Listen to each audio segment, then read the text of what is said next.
একাদশ শ্ৰেণীত থাকোঁতেই মোৰ দুইখন ভৰি কাঢ়ি নিলে ট্ৰেইনে। দুভৰি নথকাৰ বাবে তৃতীয় স্থান লাভ কৰাৰ পাছতো সুযোগ দিয়া নাছিল মেডিকেল কাউন্সিলে।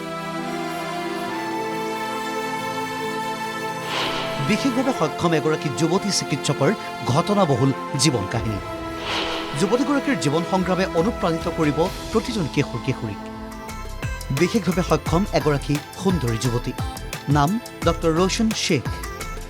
জীৱনক লৈ যদিহে হতাশাত ভুগিছে তেন্তে চাওক এই ভিডিঅ'।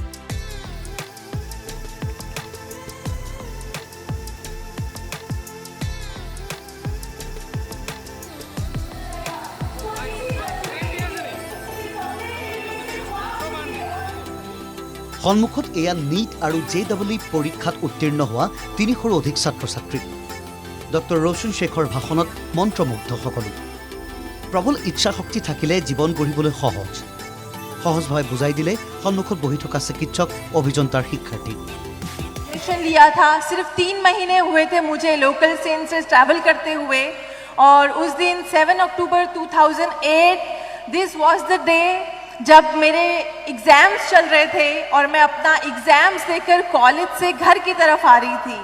रोज की तरह रूटीनली मैंने अपना ट्रेन लिया बैंड्रा से जोगेश्वरी के लिए, जो 15 से 20 किलोमीटर दूर है।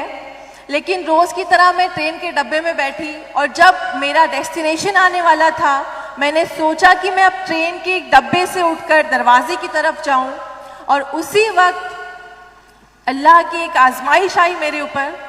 मैं उस चलती हुई ट्रेन से गिर पड़ी। उस चलती हुई लोकल ट्रेन से गिरने के बाद 1 मिनट के लिए मेरा जहन माउफ हो गया। मुझे कुछ समझ नहीं आया मेरे साथ क्या हुआ।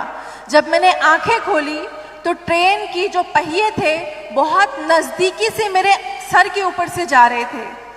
मैंने बहुत यकीन के साथ अल्लाह से दुआ की कि अल्लाह, शायद मैं ट्रेन के डब्बे में सो गई हूँ, मैं कोई डरावना ख्वाब देख रही हूँ, और मैं बस दुआ करके मैंने अपनी आंखें बंद की इस उम्मीद में कि अल्लाह, जब मैं दोबारा आंखें खोलूँ तो मैं अपने आप को ट्रेन के डब्बे में पाऊँ। जब मैंने दोबारा आंखें खोली, अल्लाह को मंजूर नहीं था, अल्लाह की आजमाइश थी, अल्लाह की मसलियत थी, मैंने अपने आप को ट्रेन की पटरी पर पाया।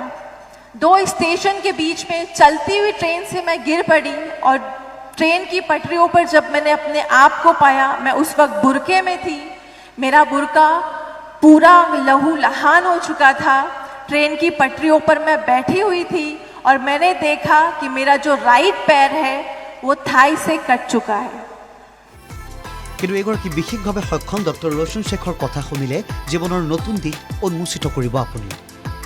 নিজকে নিজে প্ৰশ্ন কৰিব, জীৱন এনেকুৱাও হ'ব পাৰেনে? 18 বছৰ বয়সত ট্ৰেইনে দুভৰি কাঢ়ি নিয়া সেই ভয়াৱহ দিনৰ কথা বৰ্ণনা কৰি আৱেগিক হৈ পৰিল যুৱতীগৰাকী।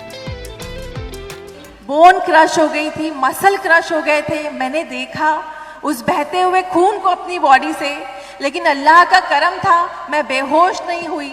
मैंने मदद के लिए पुकारा आसपास। मैं 2 स्टेशन के बीच में गिरी थी। मदद आने को टाइम लगी, लोग आने के लिए वक्त लगे, लेकिन जब लोग आए तो लोगों ने हेल्प नहीं की क्योंकि उन्हें पुलिस का डर था।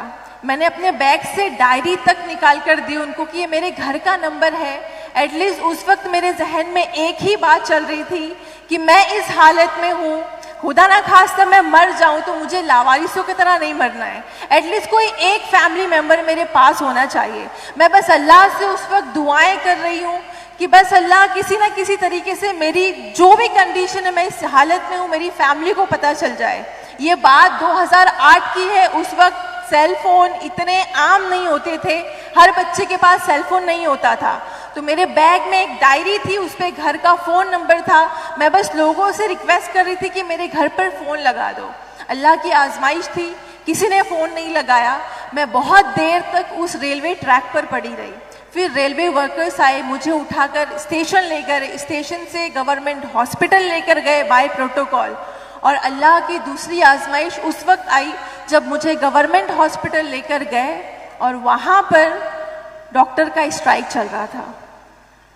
कोई भी डॉक्टर नहीं था available, only nurses was there. Nurses ने मेरी सुपरफिशियल ड्रेसिंग की और मुझे ट्रॉली पर छोड़ दिया। मेरा एक्सीडेंट सुबह में हुआ और शाम तक मैं उस हॉस्पिटल के ट्रॉली पर कॉरिडोर में ऐसे ही पड़ी रही। জীৱনত ইমানখিনি ঘটি যোৱাৰ পাছতো থমকি ৰোৱা নাছিল ৰৌশন শেখ। মহাৰাষ্ট্ৰৰ এইগৰাকী যুৱতীৰ দৰেই সফল হওক সকলোৰে জীৱন, কোনো থমকি নৰওক। मेरा जो राइट पैर है वो थाई से नहीं है और जो लेफ्ट पैर है वो नी से नहीं है। मैं आपके सामने इस वक्त यहाँ पे प्रोस्थेसिस आर्टिफिशियल लिम्ब पर खड़ी हूँ। अल्हम्दुलिल्लाह, अल्लाह का लाख लाख शुक्र है, एटलीस्ट मैं खड़ी हूँ आपके सामने।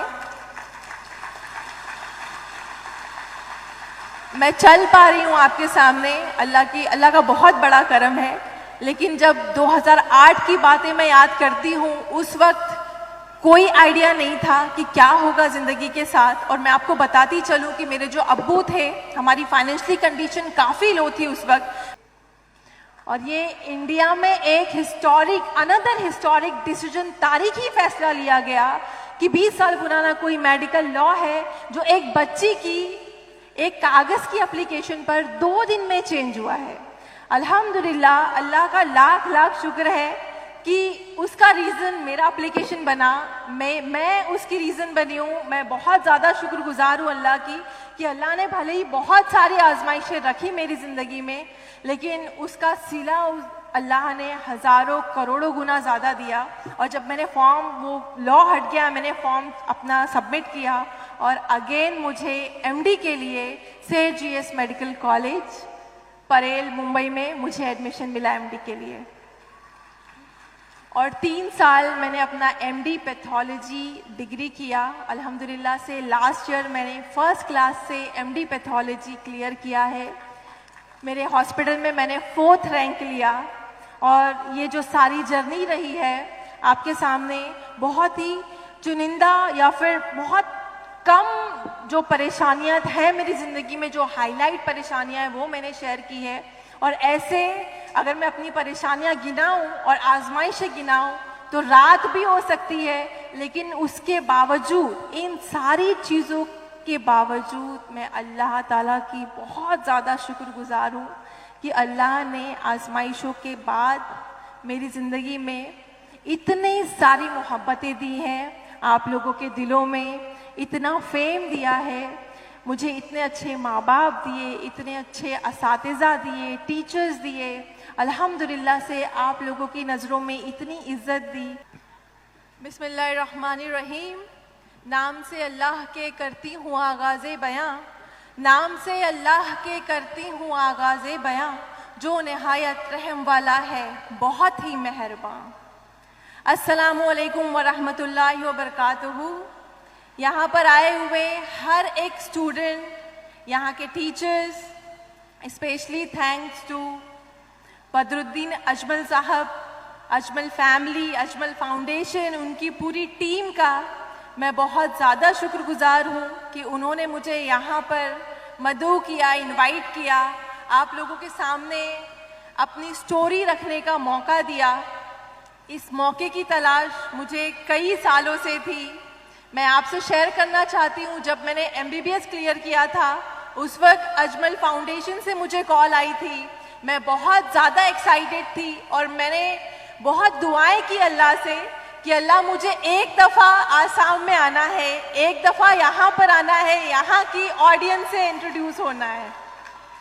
और आई एम सो हैप्पी, मैं आपको बता नहीं सकती मैं कितनी ज़्यादा खुश हूँ, अल्लाह की शुक्रगुजार हूँ कि आज वो दिन है, आज वो मौका है कि मैं आज आपके सामने as a motivation speaker, as a MD doctor, as a life coach खड़ी हूँ और आपसे मुखातिब हो रही हूँ। मेरे लिए बहुत प्राउड की बात है।